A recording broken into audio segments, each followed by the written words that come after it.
Next हम बात करते हैं concept of problem based learning के बारे में। जो ट्रेडिशनल लर्निंग अप्रोच है उसमें टीचर या फिर सिलेबस बोलता है बच्चों को कि उन्हें क्या सीखना है। जैसे कि सिलेबस में दिया जा सकता है कि बच्चों को ट्रायंगल का एरिया कैलकुलेट करना सीखना है और पेंटागन का एरिया कैलकुलेट करना सीखना है। तो स्टूडेंट्स उन कॉन्सेप्ट्स को समझते हैं और उन फॉर्मूलाज को मेमोराइज कर लेते हैं, फिर कुछ एग्जाम्पल सॉल्व करते हैं उनको समझने के लिए। और ये है ट्रेडिशनल अप्रोच। तो यहाँ पे लर्निंग कौन ड्राइव कर रहा है? या तो सिलेबस ड्राइव कर रहा है या फिर टीचर्स ड्राइव कर रहे हैं। तो ये टीचर सेंट्रिक या फिर सब्जेक्ट सेंट्रिक अप्रोच होता है।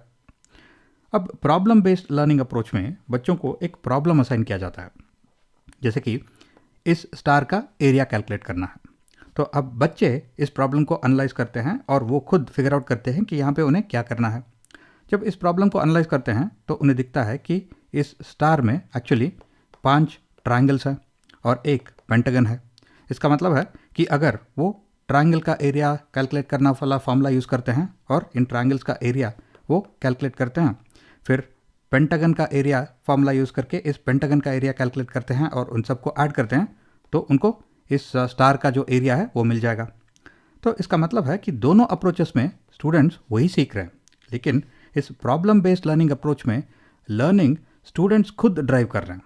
तो ये एक लर्नर सेंट्रिक अप्रोच है। तो स्टूडेंट्स ग्रुप में काम कर रहे हैं और उस ग्रुप में वो एक ओपन एंडेड प्रॉब्लम को सॉल्व कर रहे हैं, क्योंकि इस प्रॉब्लम को सॉल्व करने के और भी तरीके हो सकते हैं। तो ये एक ओपन एंडेड प्रॉब्लम है। तो यहाँ पे ये प्रॉब्लम जो है वो ड्राइव कर रहा है मोटिवेशन को और लर्निंग को, टीचर नहीं, सब्जेक्ट नहीं।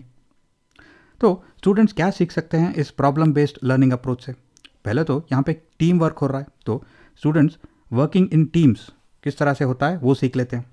नेक्स्ट, इस टीम्स में कुछ लीडर्स होते हैं और कुछ फॉलोअर्स होते हैं, तो लीडरशिप स्किल्स भी उन्हें सीखने को मिलता है, क्योंकि उन्हें कम्युनिकेट करना पड़ता है दूसरे बच्चों के साथ और टीचर्स के साथ। तो ओरल और रिटन कम्युनिकेशन भी वो प्रैक्टिस कर सकते हैं।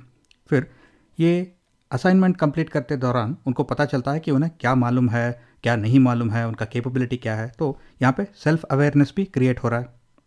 नेक्स्ट, इस प्रॉब्लम को सॉल्व करने के लिए उन्हें क्रिटिकल थिंकिंग और एनालिसिस भी प्रैक्टिस करना पड़ता है, क्योंकि जो भी कॉन्सेप्ट उन्हें समझ में आ रहा है उन्हें दूसरे सब बच्चों को समझाना है या फिर टीचर को समझाना है, तो एक्सप्लेनिंग कॉन्सेप्ट्स भी वो सीख लेते हैं।